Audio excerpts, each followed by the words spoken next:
Alipur city কর্পোরেশনের mayor পদপ্রার্থী Chowdhury group of ইন্ডাস্ট্রিজের চেয়ারম্যান কাজীমুদ্দিন চৌধুরী উচ্চ বিদ্যালয়ের প্রতিষ্ঠাতা কাজীমুদ্দিন চৌধুরী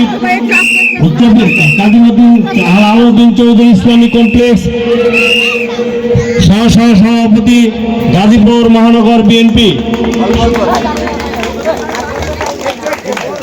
সুধীবৃন্দ, ইতিমধ্যে প্রতিষ্ঠাতা কাজীমুদ্দিন চৌধুরী স্টুডেন্ট কলেজ, প্রতিষ্ঠাতা আলাউদ্দিন চৌধুরী ইসলামিক কমপ্লেক্স ও সাবেক সভাপতি গাজীপুর মহানগর বিএনপি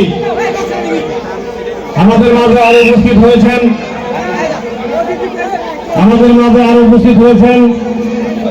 বোয়ালি ইউনিয়ন কালিয়াকোট থেকে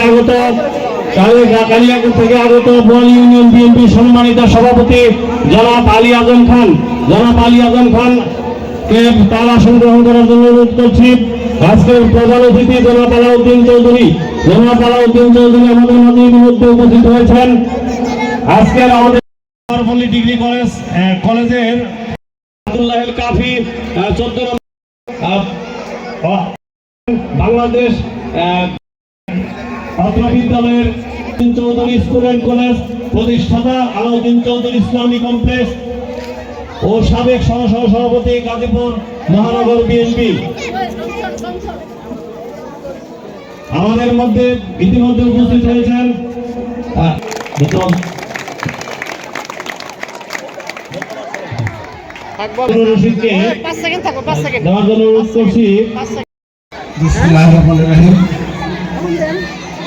হাজী মোহাম্মদ মনসুর আলী সরকার একাডেমি কর্তৃক আয়োজিত 11তম বার্ষিক ক্রীড়া প্রতিযোগিতা সাংস্কৃতিক পুরস্কার বিতরণী অনুষ্ঠানে আমাদের মাঝে সভাপতি হিসাবে আছেন আমার শ্রদ্ধেয় ভাই জনাব সালিম সরকার সাহেব। আমাদের মাঝে উপস্থিত আছেন আমার আরেকজন শ্রদ্ধেয় বোয়ালিয়া ইউনিয়নের বিএনপির সভাপতি জনাব আলী আজম খান। আমাদের মাঝে উপস্থিত আছেন ইঞ্জিনিয়ার হারুনুর রশিদ সরকার। আমাদের মাঝে উপস্থিত আছেন প্রফেসর আবু নাসের সাহেব সহ অন্যান্য অতিথিবৃন্দ। সামনে উপস্থিত আছেন অভিভাবকবৃন্দ এবং স্কুলের শিক্ষক শিক্ষিকাবৃন্দ, পরিচালনা পরিষদের সদস্যবৃন্দ এবং কোমল মনের ছোট ছোট ভাই বোনেরা, আমি সকলকে আমার সশস্ত্র সালাম জানাচ্ছি। আসসালামু আলাইকুম ওয়া রাহমাতুল্লাহি ওয়া বারাকাতুহু। আজকের এই অনুষ্ঠানে আমি আসতে পেরে অত্যন্ত খুশি হয়েছি এবং গর্বিত। এই কারণে আমরা বিগত 17 বৎসর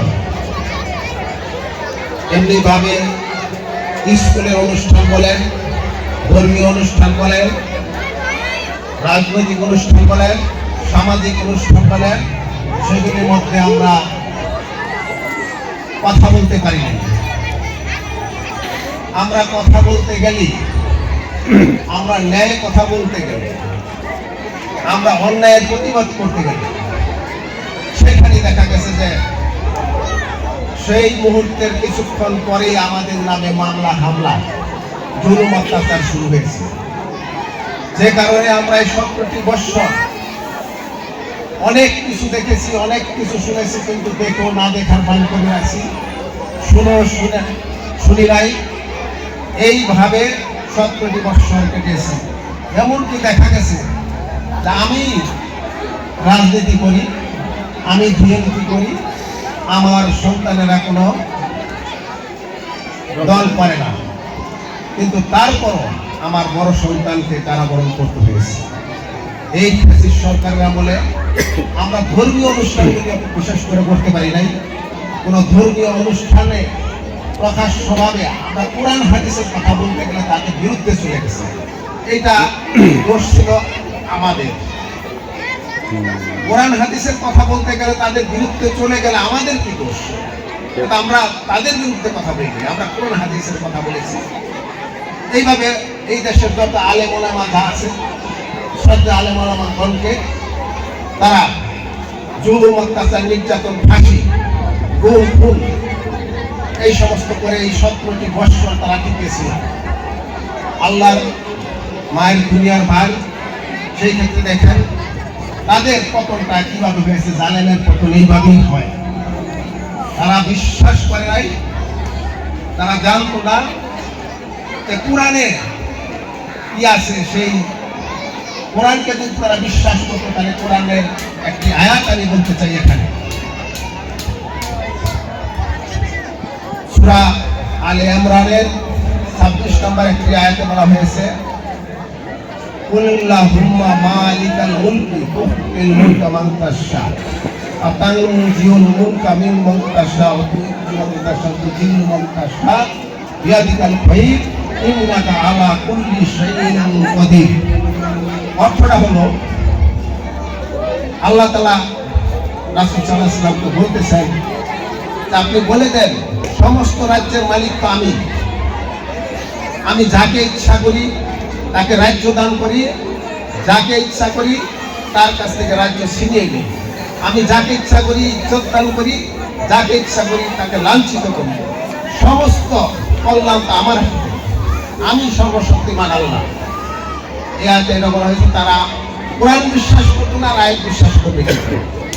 তাই তারা তাদের স্বৈরাচারী যত দুঃশাসনের মাধ্যমে এই 17 বছর তারা টিকেছিল। আর জুলুম, অত্যাচার তারা আমরা সহ্য করেছি, আমরা ধৈর্য ধরেছিলাম। আমাদের সেই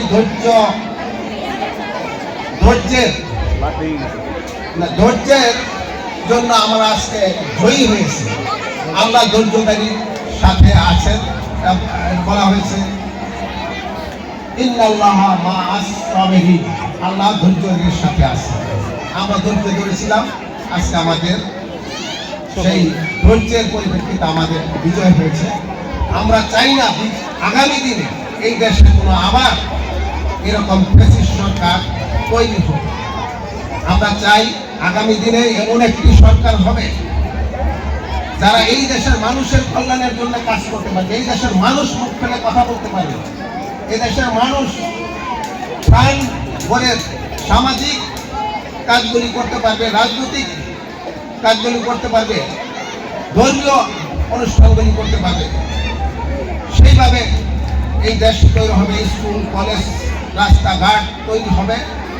আর এই দেশ বিশ্বের সামনে একটি উন্নত দেশ হিসেবে গড়ে উঠবে। এইরকম একটি দেশ আমরা চাই ইনশাআল্লাহ। আগামী দিনে আমি মনে করি, আমরা আশাবাদী যে বিএনপি সরকার ক্ষমতায় যাবে। যদি যাইতে পারে ইনশাআল্লাহ আমাদের মনের আশাগুলো পূরণ হবে ইনশাআল্লাহ। যাই হোক, আমি এই সময় অনেক কথা বলে ফেলেছি। এটা রাজনৈতিক মঞ্চ নয়, আজানের সময় হয়ে গেছে। আমি আজকে যারা এখানে খেলাধুলা করেছেন, যারা বিজয়ী হয়েছে এবং যারা বিজিত হয়েছে, আমি উভয় দলকে শুভেচ্ছা জানাচ্ছি। কারণ যারা জয়ী হতে পারে নাই, বিজিত হয়েছে, তারা আগামী দিনে আবার জয়ী হবে। তাই উভয় দলকে আমি শুভেচ্ছা জানাচ্ছি। এবং আজকে যারা অভিভাবক বৃন্দ এখানে এসেছেন, এসে আপনাদের এই কোমল মনের শিশুদেরকে আনন্দ দিয়েছেন, উপস্থিত হয়ে আমাদেরকে ধন্য করেছেন, তাদেরকে আমি ধন্যবাদ জানাচ্ছি। এই স্কুলের পরিচালনা পরিষদের সকলকে ধন্যবাদ জানাচ্ছি। সকল শিক্ষক শিক্ষিকা মণ্ডলীকে আমি ধন্যবাদ জানাচ্ছি। আমি ধন্যবাদ জানাচ্ছি এলাকার আবাল বৃদ্ধ সকল মানুষকে। আমি জানি যে এই এলাকার মানুষ আমাকে অত্যন্ত ভালোবাসে, আমি এদেরকে অনেক শ্রদ্ধা করি। আমি সেদিন হালিম ভাইকে বলেছিলাম যে আমি অনুষ্ঠান করতে করতে অনেক ক্লান্ত, আজকে 3-4 মাস ধরে একটানা অনুষ্ঠান করছি, আমি আর কোনো অনুষ্ঠানে যাবো না এই রমজানের আগে। হালিম ভাইকে আমি বিরতি দিয়ে দিয়েছিলাম প্রায়। পরে আবার আমার মনটা মানলো না, যে আমার ওই এলাকার মানুষটা আমাকে অনেক ভালোবাসে, এই পরিবারের মানুষগুলি তো আমাকে অনেক ভালোবাসে, আমি এটা কি করলাম। পরে আবার আমি বলতেছি না ভাই, আমি অনুষ্ঠানে যাবো। আমি 2 দিন যাবত অসুস্থ, মানে জ্বর ঠান্ডায় ভুগতেছি, তারপর আমি এখানে এসেছি। যাই হোক, আমি আপনাদের সকলকে নিয়ে আগামী দিনে যেভাবে দেশটি ভালোভাবে চলে সেই দিকে কাজ করার জন্য চেষ্টা করব। এবং আপনারা জানেন, আমি শক্ত গলায় এবং বুকে হাত দিয়ে বলতে পারি আমি কোনো চাঁদাবাজের সাথে নাই, আমি কোনো জুলুমবাজের সাথে নাই, আমি চাঁদাবাজি করি না, জুলুমবাজি করি না। আমি সৎ পথে থেকে হালাল রিজিকের মাধ্যমে আমি আমার জীবন জীবিকা চালিয়ে যাচ্ছি। এবং আগামী দিনও আমি আপনাদের কাছে দোয়া চাই যেন আমি হালাল পথে থেকে হালাল রিজিক দ্বারা আমার সংসার চলবে, আমার এই দেশের মানুষের কল্যাণের জন্য আমার অর্থ ব্যয় হবে, এই আমার প্রত্যাশা। আপনারা সকলে আমার জন্য দোয়া করবেন, আমি আপনাদের জন্য দোয়া করি।